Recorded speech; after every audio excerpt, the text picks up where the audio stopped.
May 8, 1945. Germany had capitulated. For the first time in 6 years, Europe exhaled. The Brandenburg Gate was wrapped in celebratory smoke, Paris glowed through the night, and London listened to the final broadcasts, hardly believing it was truly over. But among America's generals, there was one man who felt no relief. He wasn't looking at fireworks, he was staring at the map of Europe, and he saw a threat no one else was ready to acknowledge. His name was George S. Patton. As American armies halted at the Elbe, Patton watched Soviet forces move into Dresden, Prague, Breslau, Krakow. The Red Army had arrived as an ally, but the methods it used across Eastern Europe, Patton saw as a message. This wasn't a temporary presence. This was a new order. Real field reports from the U.S. 20th Corps recorded mass arrests of pro-German officials, forced deportations, property seizures, disappearances. Patton saw columns of refugees fleeing west, desperate not to fall into Soviet hands. He filled pages of his notebook every day. In one diary entry, he wrote a line that later sounded prophetic. "We stopped the Nazis, but we are allowing another tyranny to take half of Europe." He had fought the German army since the first day of Operation Torch. He knew what totalitarianism looked like, and now he saw familiar outlines, only under a different flag. When the Allies debated whether to allow Soviet troops into Denmark, Patton warned, "If Stalin goes in, he will never come out." This was years before the Berlin blockade of 1948, but Patton saw the pattern already in May 1945. The problem was that victory had to be preserved politically, and here Patton went directly against the current. The most important man in Allied headquarters was Dwight D. Eisenhower, calm, diplomatic, deliberate. He commanded the entire European campaign and believed the United States and the USSR had to maintain at least the appearance of partnership. Otherwise, America would look like the aggressor. Eisenhower trusted that Stalin would honor the promises of free elections made at Yalta.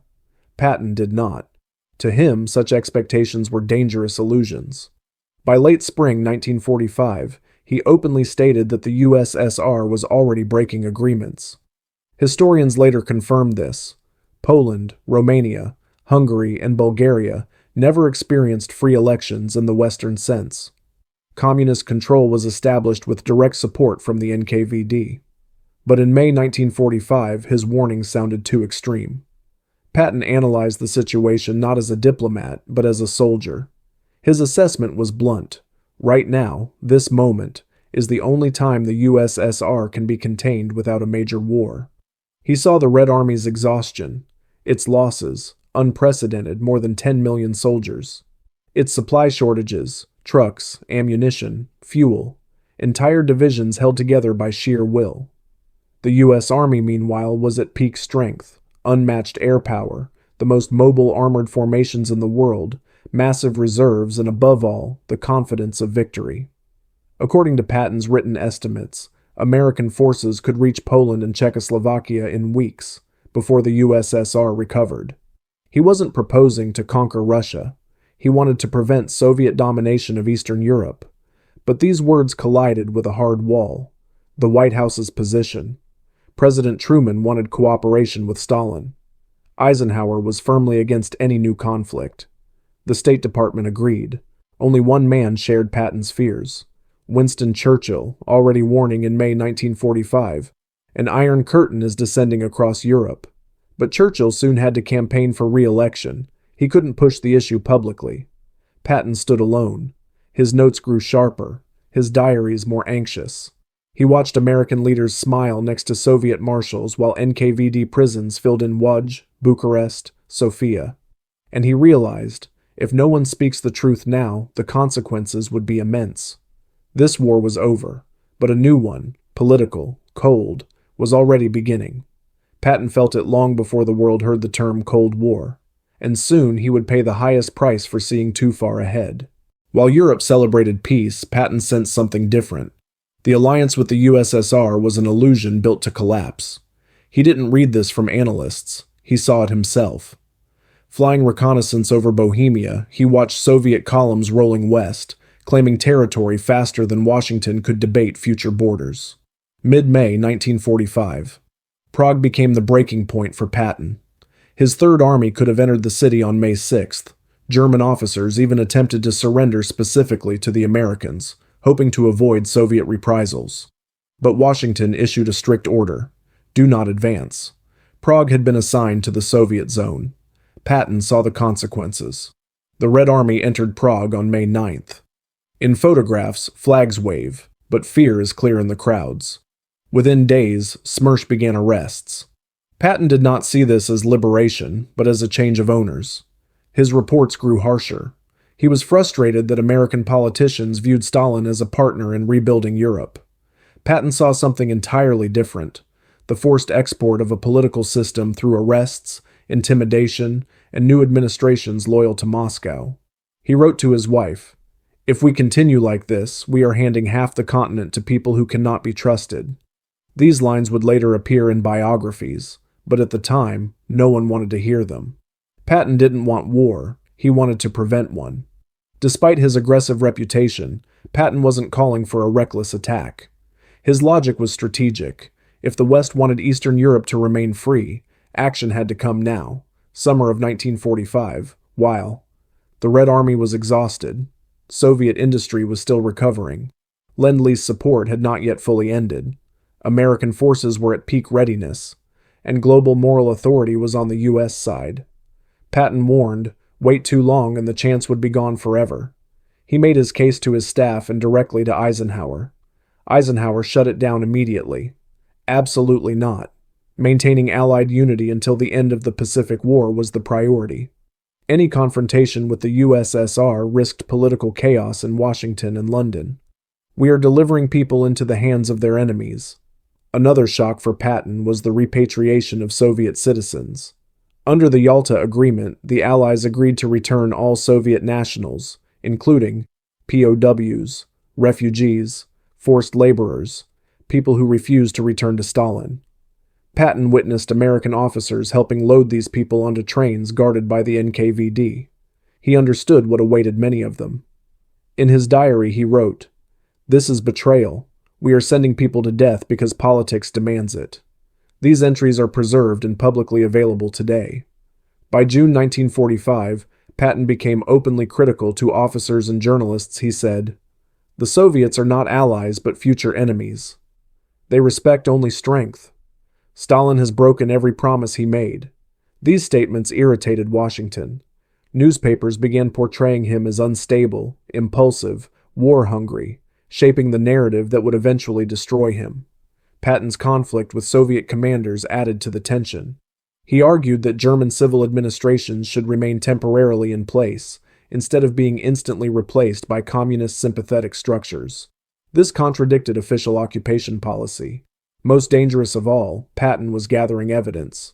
He documented arrests of Polish officers, lack of free elections across Eastern Europe, property seizures in Hungary and Romania, anti-American propaganda, disappearances of local leaders, mass deportations to the Soviet interior. He planned to compile everything into a full report and deliver it directly to President Truman. The message he wanted to send: if the West does not act now, a divided world is inevitable. He was right, but no one listened in time. By summer 1945, Patton became a political problem. His military reputation was enormous. The breakout from Normandy, the dash across France, the Ardennes counterattack, his fame was unmatched. And now this same general was saying things that threatened the fragile post-war balance. Political leaders decided Patton had to be removed. Summer 1945. The war was over, but the battlefield around Patton was shifting. Now it wasn't tanks and artillery standing in his way. It was politics. And politics, Patton would soon learn, was the one front he couldn't break through. His criticism of Soviet behavior became impossible to ignore. In July, he was reassigned from commanding the legendary Third Army to running the occupation forces of Bavaria, a role designed to silence him. It was a demotion in everything but title. Patton understood exactly why it happened. He wrote in his diary, "They are trying to shut me up." Yet instead of quieting down, he grew louder. The most dangerous thing Patton did was tell the truth publicly. At press briefings, he spoke openly. "The Russians will not stop unless they are forced to. We defeated the wrong enemy. Germany will become our ally against the Soviet Union." These statements were printed, reprinted, exaggerated, and weaponized. Washington was furious. The press turned on him. Soviet officers filed complaints. Even Eisenhower began distancing himself, calling Patton's comments reckless. Churchill had come to the same conclusion, but Patton didn't know it yet. In July 1945, Churchill ordered the British Army to prepare Operation Unthinkable, a war plan to drive Soviet forces out of Eastern Europe if necessary. The plan acknowledged exactly what Patton was saying. The Red Army was overextended and vulnerable. But Churchill lost the July elections. The plan was buried. Patton continued fighting alone. In September 1945, he crossed the final political line discussing denazification. He said publicly that not every member of the Nazi Party was a criminal, and many competent German administrators should remain in place to rebuild the region. It was a purely practical military opinion, but politically explosive. Newspapers declared him unstable, dangerous, sympathetic to Nazis. Washington used the controversy to remove him from command entirely. Patton realized his career was over. He told his chief of staff, "My usefulness is finished. This is the end of the road." But he wasn't done yet. He began writing what he hoped would become the most important document of his life, a full report on Soviet intentions, American mistakes, and the future threat Europe faced. He planned to deliver it directly to President Truman. 3 days after finishing the first draft, everything changed. December 9th, 1945. Patton's staff car collided with a military truck near Mannheim. He suffered severe injuries. The driver and others walked away with minor harm. Only Patton was critically wounded. He died 12 days later. Officially, the cause was complications from the crash. Unofficially, theories spread immediately, because the timing was too perfect, and Patton had too many enemies and too many capitals. Whether accident or something more, one fact was undeniable. His warnings were buried with him. And then history unfolded exactly as he predicted. By 1947, the Truman Doctrine. By 1948, the Berlin Blockade. By 1949, NATO. By the 1950s, communist dictatorships across all of Eastern Europe. The Iron Curtain descended, just as Churchill warned. The Cold War began, just as Patton foresaw. Patton had seen the world not as it was on VE Day, but as it would soon become. And for that clarity, he paid the highest price.